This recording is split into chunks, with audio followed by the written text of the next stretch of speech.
السلام علیکم دوستو، آج میں آپ کے لیے لے کے حاضر ہوئی ہوں ایک اچھوتی کہانی، ٹرک اینڈ ٹریٹ۔ شام کا منجھلا اندھیرا ہر سو پھیل رہا تھا، گھروں میں چراغ روشن ہو گئے تھے، مگر سردی فضا میں ان کی لو تھرتھراتی سی محسوس ہو رہی تھی۔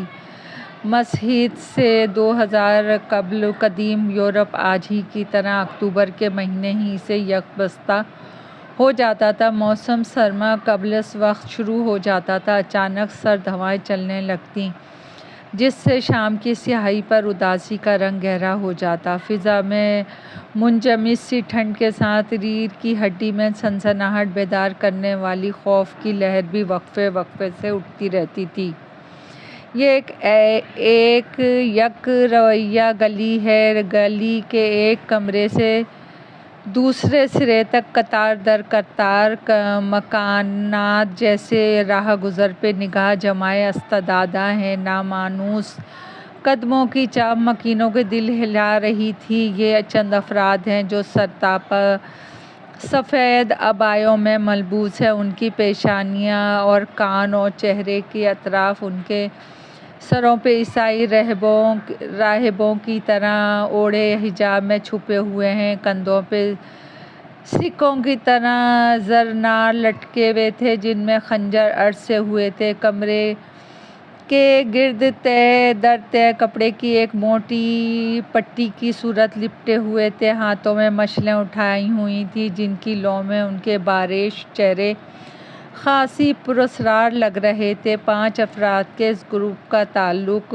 کیٹلس قبیلے کے مقدس ترین افراد میں سے تھا، جنہیں ہائی پریسٹ کہا جاتا تھا۔ ہائی پریسٹس میں سے کچھ افراد کے ذمے ملی جمع کرنا تھی، انہیں ٹروڈوس کہا جاتا تھا۔ بظاہر یہ مذہبی لوگ تھے، مگر در حقیقت شیطان کے بیچاری جو شیطانیت کو زندہ کرنے کے لیے بلی کا کھیل کھیل رہے تھے۔ بالآخر ان کا سفر تمام ہوا اور وہ ایک گھر کے باہر ٹھہر گئے۔ ان میں سے ایک نے دروازے پہ دستک دی، اندر سے 2 خوفزدہ نظروں نے جھانکا۔ ایک آدمی اپنی کرخ آواز میں بولا، ٹرک اینڈ ٹریٹ۔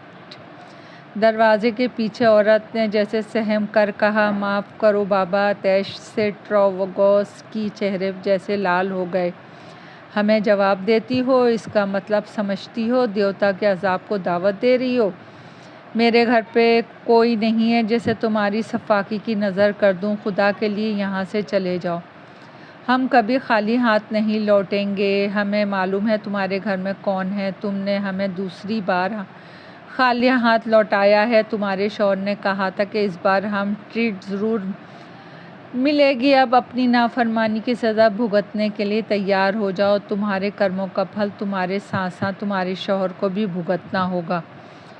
وہ گلے میں پھنسی پھنسی آواز کے ساتھ بول رہا تھا۔ جب وہ واپس جا رہے تھے، مکان کی دیوار پہ کوئلے سے دائرہ کھینچا ہوا تھا جس کے درمیان میں 6 کونوں والا ستارہ بنا ہوا تھا، جسے آج اسٹار آف ڈیوڈ کے نام سے جانا جاتا ہے۔ حالانکہ اس ستارے کا حضرت داؤد سے کوئی تعلق نہیں ہے، یہ نشان ان گھروں کے لیے موت کا پیغام تھا، مگر زنجار کو اپنے فیصلے پہ کوئی پچھتاوا نہیں تھا۔ وہ اپنے گھر سے کسی کو قربانی کے لیے پیش نہیں کرے گی، یہ اس کا آخری فیصلہ تھا۔ آسمان چھوتے بادل، بلند چوڑے مستطیل نما عمودی پہاڑوں کے درمیان سرتاپا سفید عبائے میں ملبوس بہت سارے لمبی داڑھی والے افراد ایک وسیع گول دائرے میں کھڑے تھے۔ وہ آنکھیں بند کیے کسی عبادت میں مشغول تھے۔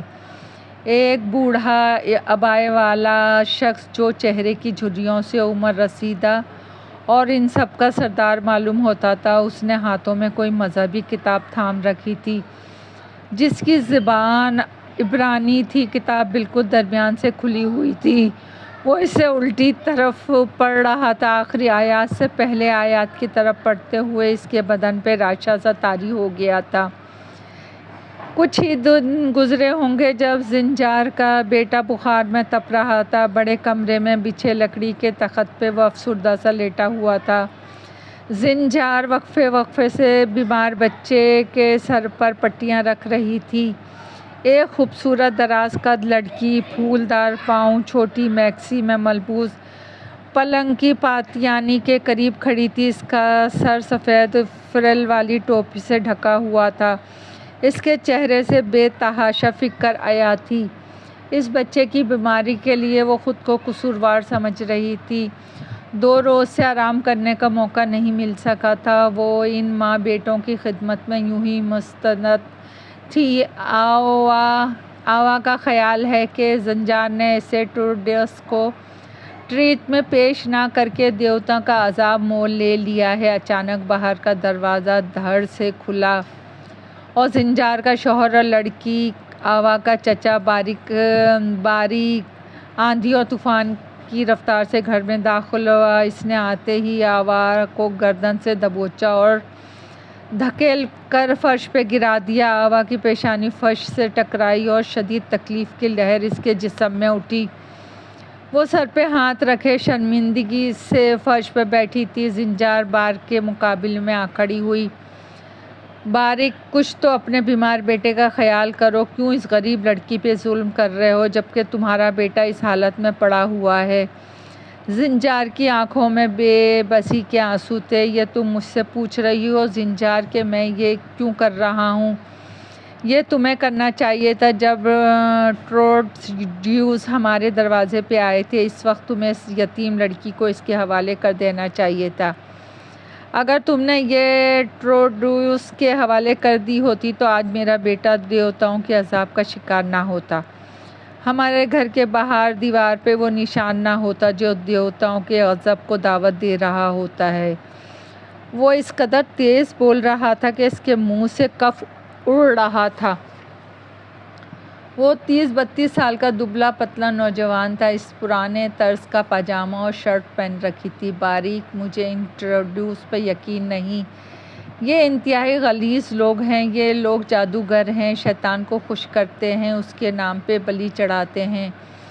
یہ انسانی گوشت کھانے اور ان کا خون پینے والے درندے ہیں۔ زنجار کی خوفناک باتیں سن کے دونوں ہاتھوں سے تھر کو تھامے فرش پہ بیٹھی آوا کے جسم میں جھرجھری سی دوڑ گئی۔ ہر 6 ماہ بعد ایک بحری لام آتی تھی۔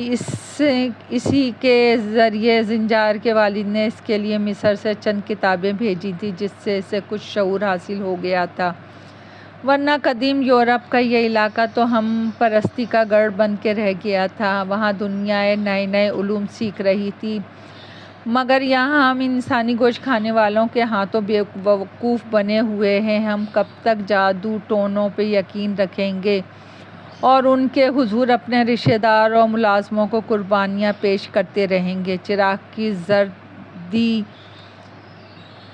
زنجار کے چہرے پہ پھیل کے کرب کی پوری طرح عکاسی کرنے میں ناکام ہو رہی تھی۔ میں تمہاری باتوں کو نہیں مانتا، نہ تم ٹروڈیوس کو ناراض کرتی، نہ میرا بیٹا بیمار ہوتا۔ اب دیکھنا ہم سب باری باری مریں گے۔ وہ غصے سے چلاتا ہوا باہر نکل گیا۔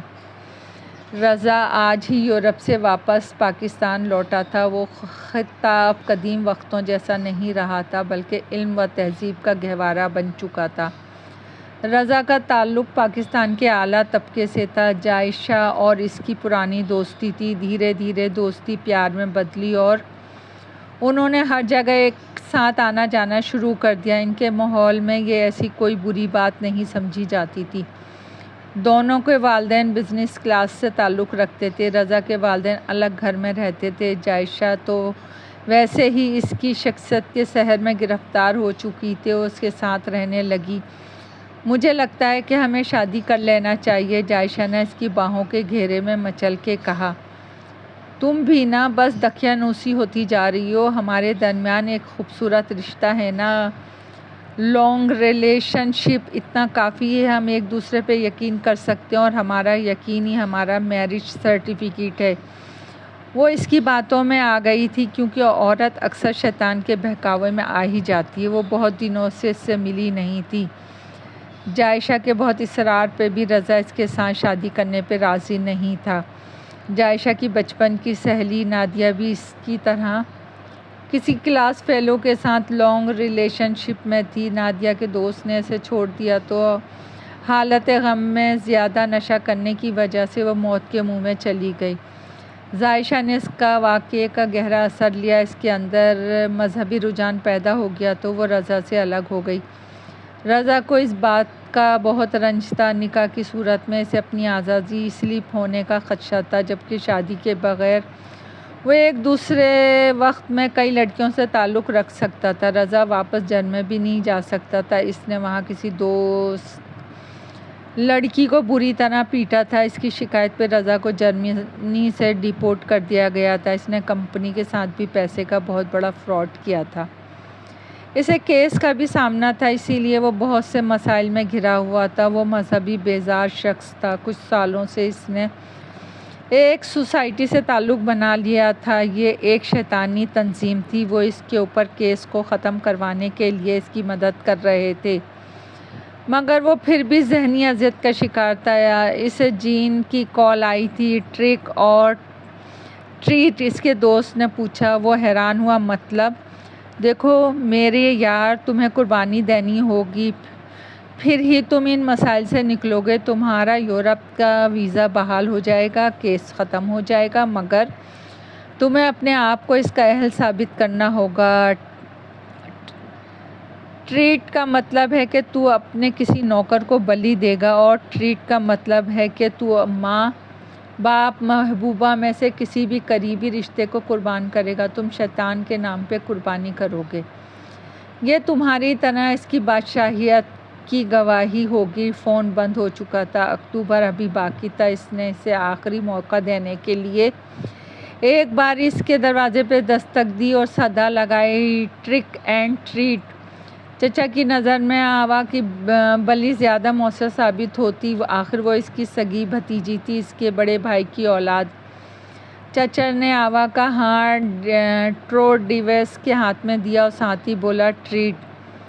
ٹرو ڈیوس نے مکار مسکراہٹ کو ہونٹوں کے پیچھے دھکیلا اور اس لڑکی کا ہاتھ تھام کے واپسی کی راہ لے لی۔ چچا کے گھر کو مصائب و آلام آفتوں سے بچانے کی لالچ میں وہ خود ہی اپنی بلی دینے کے لیے تیار ہو گئی تھی، اسی لیے زنجار کو آج نیند کی دوا دے دی گئی تھی۔ سفید ریش پوش گروہ آدھی رات کو پتھروں کے دائرے کے عین درمیان میں موجود تھا۔ یہ مستطیل نما سخت پتھر تھے جن کا رخ عمودی ہوتا تھا اور جن کی اونچائی 20 فٹ تک تھی۔ ان پتھروں کے اوپر سلیپ رکھی ہوئی تھی۔ رات کے اندھیرے میں مشعلوں کے سائے میں پراسرار پتھر، ٹرو ڈیوس کے سپاٹ چہرہ اور آوا کا روتا بلکتا خوفزدہ چہرہ،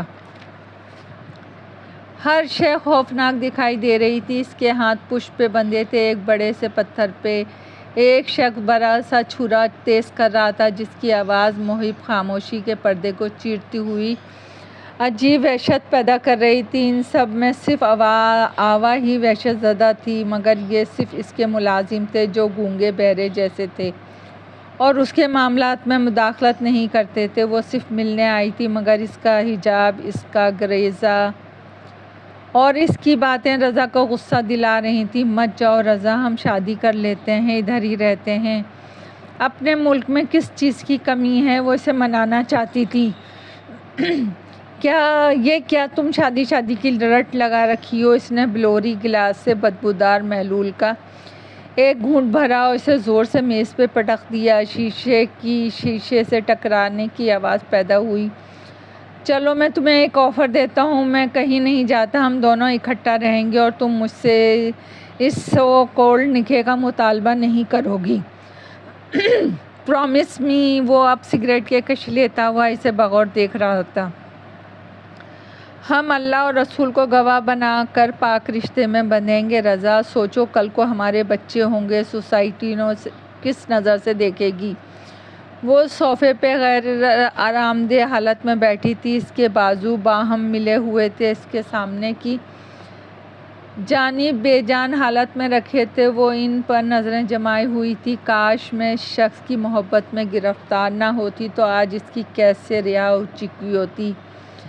سچ ہے کہ محبت سے بڑی کوئی قید نہیں۔ اس نے لاچاری سے اسے دیکھا۔ اچھا کر لیں گے شادی، مگر آج تمہیں ادھر ہی رہنا ہوگا میرے سانسوں کے قریب، وہ نہ چاہتے ہوئے بھی ادھر بیٹھی رہ گئی۔ وہ دوبارہ سے سگریٹ کے کش اور بلوری گلاس میں موجود محلول سے دل بہلانے لگا۔ ابھی دوپہر کا وقت ہے۔ رضا نے اس کی نشست کے پیچھے گلاس ونڈو سے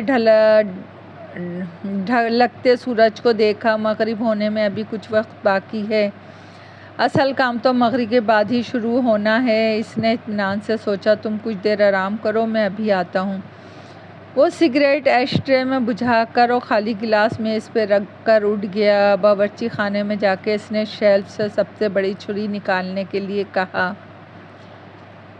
کچھ ہی دیر میں وہ اسے ایک الیکٹرک آلے کی مدد سے تیز تر کر رہا تھا۔ زنجار اور باریک کے گھر کی بیرونی دیوار سے دائرہ اور ستارہ مٹایا جا چکا تھا۔ اب ان کے گھر کی منڈیر پہ ایک بڑے سے کھوکھلے حلوہ کدو کے اندر رکھی تازہ انسانی چربی جل رہی تھی۔ ہائی پریسیڈنٹ کی عبادت مکمل ہو گئی۔ وہ شیطانی لوسیفر کے حضور انسانی بلی چڑھا کے سرخرو ہو چکا تھا۔ باریک مطمئن تھا کہ اس کے گھر میں باہر چراغ جلا ہے جو آنے والی آفتوں سے اسے محفوظ رکھے گا، اور اس کا بیٹا بھی جلدی تندرست ہو جائے گا۔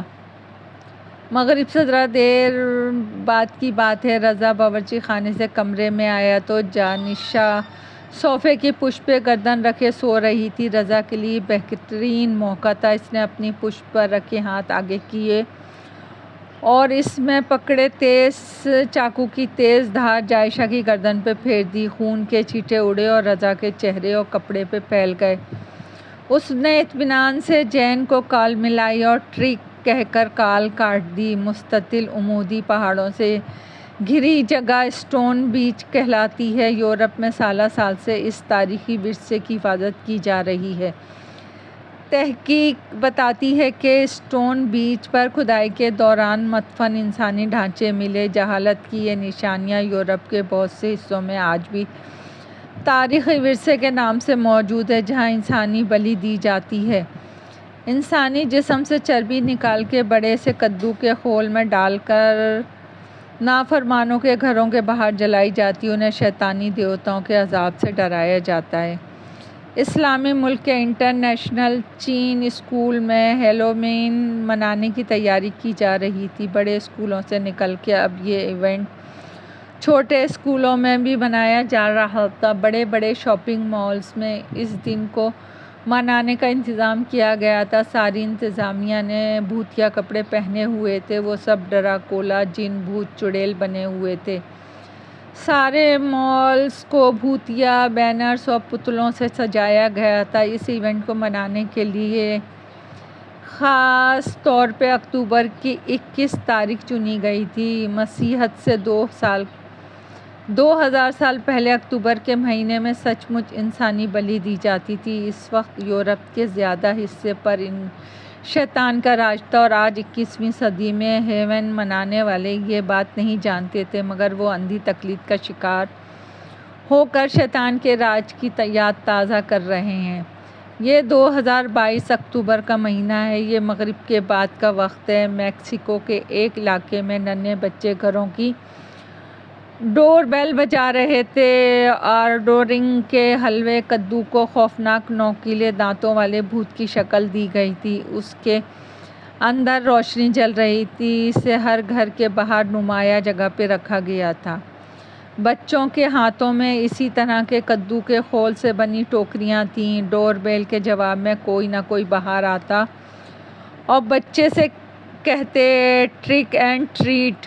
جواب میں ان کی ٹوکری میں ٹریٹ کہہ کر ٹافیاں ڈال دی جاتی تھیں۔ شاید وہی دور واپس آ گیا تھا جب دنیا پر شیطان کا راج ہوا کرتا تھا۔ دوستو، کہانی پسند آئی ہو تو لائک اور سبسکرائب کیجیے۔ آپ کی دعاؤں کی طلبگار۔